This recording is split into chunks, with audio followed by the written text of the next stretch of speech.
En ce moment, je suis à la recherche de nouveaux défis basket. La saison est totalement arrêtée, les terrains complètement inondés et je suis en train de régresser. Pourtant, il faut que j'élargisse ma zone de confort et que je me challenge pour essayer de step up. Et je pense que tout le monde devrait s'y mettre. En tout cas, moi, c'est ce que j'ai essayé de faire hier. Bref, je sais pas si t'as déjà vu la vidéo de l'entraîneur de Stephen Curry qui passe sur la chaîne YouTube de JQ et qui met un petit peu en exergue tous les exercices que peut faire Steph Curry hors saison pour se maintenir en forme et pour progresser. Il dit lui-même que c'est un joueur très intelligent et qu'il est obligé de varier les exercices pour que ça le fasse travailler parce qu'il a une capacité d'apprentissage et d'assimilation qui est assez impressionnante. Moi, j'ai décidé de me concentrer sur les exercices que Curry faisait avec des balles de tennis, du niveau le plus facile au plus difficile. Je te mets la vidéo, c'est parti.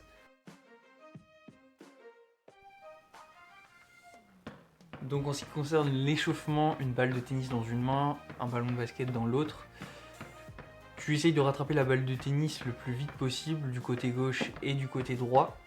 Fait intéressant, l'entraîneur de Curry dit que la manière dont tu rattrapes la balle de tennis ne doit pas dicter le rebond de ton ballon de basket, c'est toi qui dois mettre le rythme que tu le souhaites sur le ballon de basket.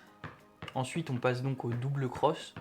L'entraîneur de Curry le mentionne pas forcément, mais je trouve que c'est des exercices assez techniques. C'est dû aussi peut-être au niveau du meneur des Golden State Warriors. Donc voilà, ici plus tu lanceras ta balle de tennis haut, plus tu auras le temps pour déclencher ton double cross et ça sera beaucoup plus simple pour le passer. Tu pourras mettre même peut-être plus d'amplitude. Là j'ai misé moi sur le quick crossover tout simplement.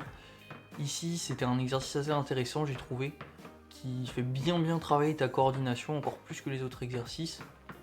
Tu vas faire rebondir la balle de tennis et faire passer le ballon de basket dessous avec un simple cross. Et tu peux varier tout simplement le rythme. Et je trouvais que c'était intéressant pour ça.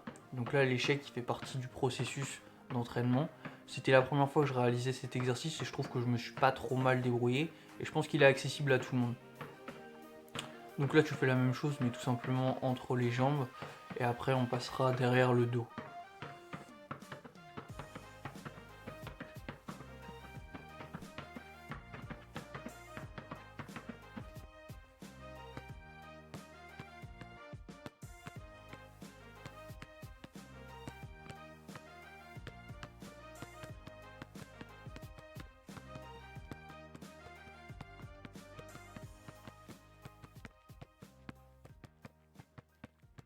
Maintenant qu'on a fait les échauffements, on va passer à la pratique, aux exercices.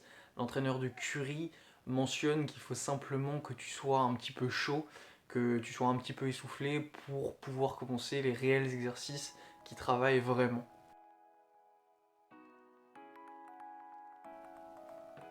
Donc après l'échauffement, normalement tu dois être bien essoufflé, bien cramé.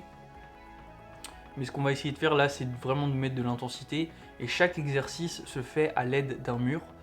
Donc pour commencer, main gauche et main droite, tu essayes de rattraper la balle de tennis que tu lances contre le mur. Tu as deux façons de la choper, soit avec les paumes de main ouvertes vers le ciel, soit en essayant de la choper le plus rapidement possible avec une friction du poignet. Donc là tu fais le même exercice, c'est simplement que tu vas faire rebondir ta balle de tennis avant de la lancer. Je pensais pas, mais ça travaille vraiment la coordination et c'est vraiment intéressant comme exercice. Donc tu fais tout d'abord la main droite, en tout cas ta main forte, puis la main faible.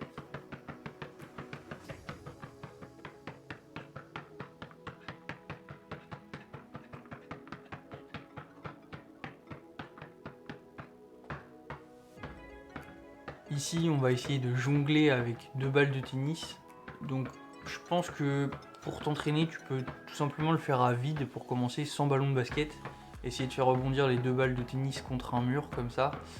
Et ensuite rajouter le dribble. C'est comme ça qu'en tout cas, moi, j'ai réussi à appréhender cet exercice qui est vraiment pas simple. Mais il y a plus dur, tu vas le voir après.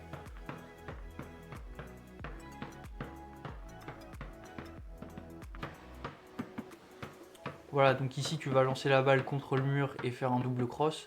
Plus tu vas t'éloigner du mur, plus tu auras le temps de faire ton double cross, mais plus ton lancer de balle devra être précis. Donc dans les deux cas, ça va travailler. Ce qu'il faut savoir, c'est que lorsque tu vas réaliser ces exercices, il faut tout simplement oublier ton ballon de basket. Et c'est là tout l'intérêt, puisque quand tu vas te retrouver en situation de match, quand tu auras le ballon de basket dans les mains, tu vas même plus t'en rendre compte et ce sera vraiment plus facile pour toi de réfléchir et d'avoir les idées au clair, de voir des coéquipiers démarqués, puisque tu n'auras pas la balle de tennis qui t'embête sur un terrain de basket. Donc là je t'ai fait des petits plans de dos pour que tu te rendes bien compte que ça travaille bien. La posture également est importante, je fléchis un peu mes jambes et j'essaye de garder le dos droit, même si je suis assez près du sol comme tu peux le voir.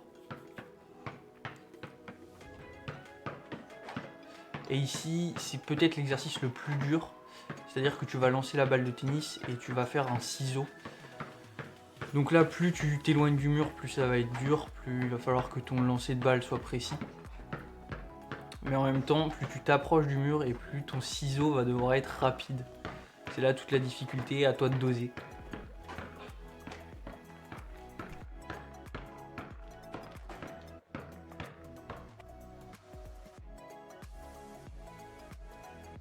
Il est temps de faire une conclusion de cette expérience qui a été assez courte. Je pense avoir fait environ 25 minutes d'exercice et déjà ça m'a permis de mettre en lumière mes difficultés. Je savais très bien que ma main gauche était plus faible que la main droite, mais là ça a vraiment accentué le fait que j'étais plus faible d'un côté que de l'autre. J'avais beaucoup plus de mal à rattraper les balles de tennis du côté gauche que du côté droit. En tout cas c'est vraiment intéressant. Et ça va me permettre d'avoir une conduite de balle accrue pour les prochaines fois parce que je pense intégrer cet exercice, c'est même sûr, dans mes échauffements. J'avais déjà intégré le dribble à 2 ballons dans mes échauffements, j'avais piqué ça à Curie et je vois que ma conduite de balle s'est beaucoup améliorée depuis. C'est pas optimal, je suis pas encore ultra à l'aise avec les 2 ballons, mais ça commence à venir petit à petit au bout de 6 mois, tu vois, donc c'est assez lent le process, mais en tout cas je progresse, donc je pense intégrer ces balles de tennis. L'entraîneur de Curie le dit lui-même, il faut réintégrer très souvent des entraînements à Curie pour pas qu'il se lasse, parce que c'est quelqu'un qui apprend très vite. Je pense que c'est la même chose pour moi, pas que j'apprenne très vite, mais j'ai besoin de varier les exercices pour prendre un petit peu plus de plaisir sur le terrain. Et je pense que de manière générale, c'est pareil pour tous les basketteurs. Mais voilà, conclusion positive, je pense que je vais l'intégrer à l'échauffement. En ce qui concerne la prochaine vidéo, je pense que j'en ressortirai une dans 7 à 8 jours. Je pensais faire un format une semaine où je m'entraîne comme un joueur NBA, c'est-à-dire 3 à 4 entraînements par jour. Après, les terrains dehors sont détrempés, donc je pourrais faire du shooting. En ce qui concerne les dribbles, ça serait un peu plus limité. Je pense aller dans des préaux ou dans des garages. En ce qui concerne les salles de musculation, elles sont fermées, donc peut-être en faire au poids de corps, faut voir, ou remplacer par des exercices de détente, je sais pas. Donc faudrait que tu me dises si ce genre de format vidéo te plairait et si je me lance dans, voilà, je m'entraîne une semaine comme un joueur NBA. Je te laisse noter tout ça en commentaire. On se dit à la prochaine, salut.